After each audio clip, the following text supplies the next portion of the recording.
My dear student, তুমি কি mobile ফোনে আসক্ত? চলো আজ টেস্ট হয়ে যাক। যদি তুমি মোবাইলে আসক্ত হয়ে থাকো তাহলে জেনে রেখো যে এর থেকে কিন্তু মুক্তি তোমাকে কিন্তু খুঁজতেই হবে। কারণ তোমারই অজান্তে মোবাইল ফোন তোমার জীবনটাকে কিন্তু ধ্বংস করে দিতে পারে। আমি তোমাকে একটা সঠিক দিশা দেখাবো।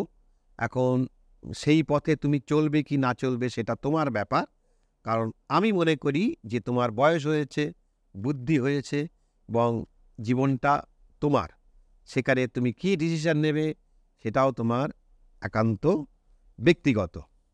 যাই হোক, আসলে হয় কি জানো, যে আমাদের জীবনে যখন আমরা কিছু আনন্দ পাই কোনো একটা ব্যাপারে, সেই আনন্দটা হয় ক্ষণস্থায়ী, যে কোনো ব্যাপারে।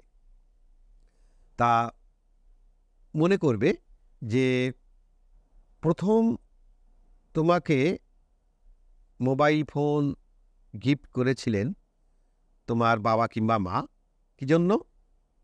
যেহেতু তুমি বাইরে যাও, স্কুলে যাও, তা তোমার সঙ্গে জাস্ট একটা যোগাযোগ রাখার জন্য।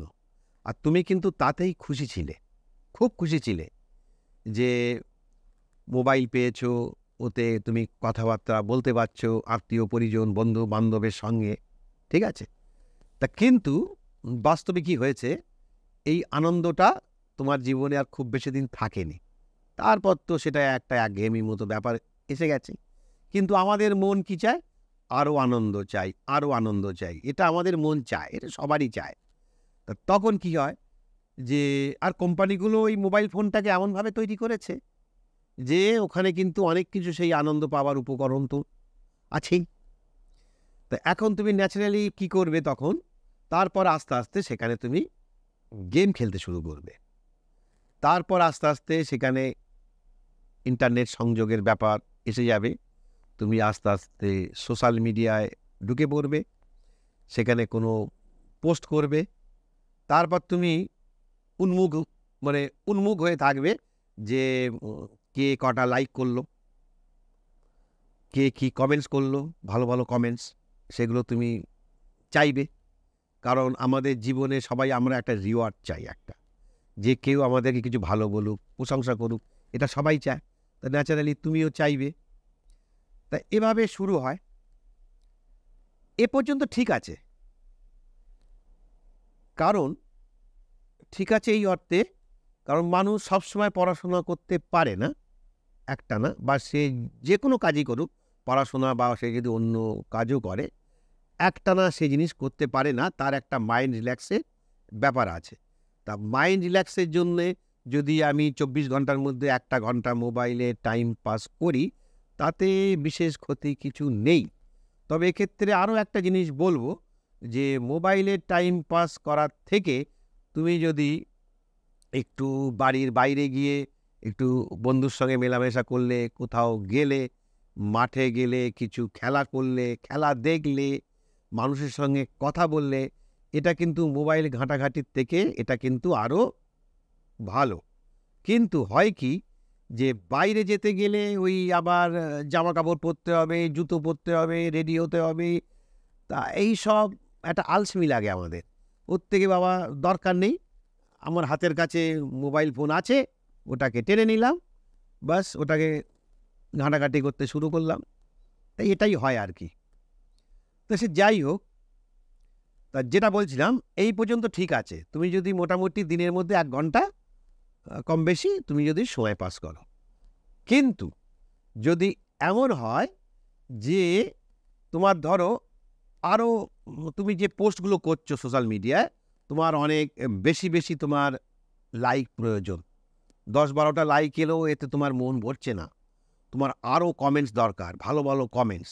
তোমার মনের মধ্যে এগুলো যদি সবসময় ঘুরঘুর করে সারাদিন, যে আর কিভাবে কি পোস্ট করা যায় যাতে আমি মানে মানুষজনের কাছ থেকে আরও বেশি লাইক পাবো, কমেন্টস পাবো। আর এছাড়াও যদি এমন হয় যে এই অফলাইন গেমে খেলে ঠিক মজা পাচ্ছি না, এবার আমি একটু অনলাইন গেমে যাই।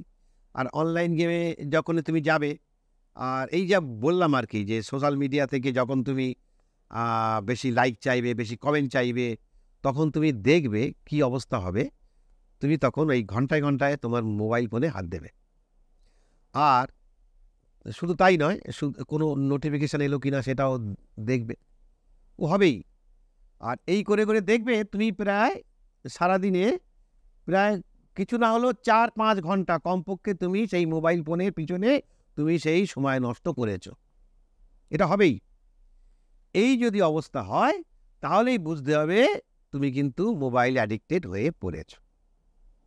ঠিক আছে? তাহলে কি করতে হবে? তাহলে নিজেকে তার থেকে সরিয়ে আনতে হবে। ঠিক আছে? এখন এই সরিয়ে আনতে হবে, এ তো বড়রা এইসব জ্ঞান দেয়, আমিও দিচ্ছি আর কি। কিন্তু বললেই তো আর হয় না। যে টিচাররাও বলেন, বাবা-মাও বলেন যে, "এত মোবাইল ঘাঁটাঘাঁটি করিস না, এতে জীবন বরবাদ হয়ে যাবে।" সবাই বলে, "তুমি শোনো, এক কান দিয়ে শোনো, আরেক কান দিয়ে বের করে দাও।" তো যাই হোক, যে আজকে যেটা বললাম এটা আমি কিন্তু যুক্তি দিয়ে বললাম। এবার তুমি কিন্তু ভাববে যে, এটা ঠিক হচ্ছে কিনা। এটা একটু ভাববে একটু নিজে, নিজে। আর যদি একান্তই মনে করো যে হচ্ছে না, তাহলে আমি একটা উপায় বলছি। শোনো, মানুষের জীবনে এই কাজ আর এই যে পড়াশোনা ছাড়াও আরও কিছু থাকে। মানুষের শখ থাকে, মানুষের মধ্যে তার কিছু প্রতিভা থাকে। তা সেগুলোকে কাজে লাগাতে হবে। এখন কার কিসে প্রতিভা আছে আর কার কিসে ভালো লাগা, সেটাকে দেখতে হবে, খুঁজতে হবে। মানে যেটা বলতে চাইছি যে তোমাদেরকে এই মোবাইল ফোনটাকে ছেড়ে সৃজনশীল কাজের মধ্যে তোমাদেরকে ইনভলভ হতে হবে। সৃজনশীল কাজ বলতে কবিতা, গান, বাজনা, নাটক বা গল্প লেখা, কবিতা লেখা বা নাটক লেখা, প্রবন্ধ লেখা, তারপর আঁকা, কিছু ভাস্কর্য, এমন অনেক আছে, আরও অনেক আছে। এগুলো দেখো তো যে তোমার এর মধ্যে তোমার কিছু প্রতিভা কিছু আছে কিনা, যে এর মধ্যে কিছু তুমি করতে পারো কিনা। তাহলে তাতে তুমি নিজেকে নিয়োজিত করো। দরকার হলে কিছু শেখো। এগুলো আবার শিখতে হয়, সব কিছু নিজের মন থেকে আসে না। তা ঠিক আছে, কিছু শিখতে হবে, কিছু পড়তে হবে, কিছু ভালো ভালো গল্পের বই পড়ো, উপন্যাস পড়ো, অনেক কিছু, মানে বইয়ের প্রতি আসক্ত হও, তাতেই তোমার জ্ঞান বাড়বে। আর এই সোশ্যাল মিডিয়ায় ঘেঁটে ঘেঁটে তুমি দেখবে সেখানে মজা আছে বটে, কিন্তু সে আনন্দ কিন্তু নেই। ওটা কিন্তু একটা সাময়িক মজা, যতক্ষণ ঘাঁটলে ততক্ষণ সেই মজা আসবে। কিন্তু আসল আনন্দ কখন হয়? যখন তুমি পড়াশুনো করে ভালো রেজাল্ট করবে, নিজের পায়ে দাঁড়াবে, সেটাই কিন্তু জীবনের আসল আনন্দ। আর কোনো সৃষ্টিশীল কাজের মধ্যে দিয়ে তোমাকে কিন্তু যেতে হবে, যেখানে তোমার নিজের প্রতিভার একটা বিকাশ ঘটবে। প্রতিভা কিন্তু সকলের মধ্যেই থাকে, কিছু না কিছু সুপ্ত, সেটাকে খুঁজে বের করতে হবে। ঠিক আছে? তা এটাই আমার আজকের অ্যাডভাইস। আর কি বলবো, তোমাদের ভালো লাগলে সাবস্ক্রাইব করো, লাইক করো, আর একটু কমেন্টস করবে তো যে আমার ঠিক এই যে অ্যাডভাইস তোমাদের কেমন লাগলো।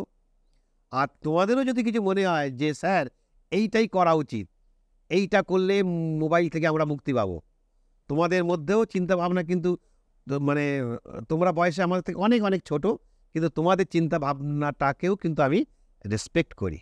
আমি দেখেছি তো বাচ্চারা এমন এমন বুদ্ধি খাটায়, বড়দের মাথায় সেসব আসে না। ঠিক আছে, শেষ করছি। ভালো থেকো, মন দিয়ে পড়াশুনো করো, আর যা বললাম সেটা মেনে চলো। বাই।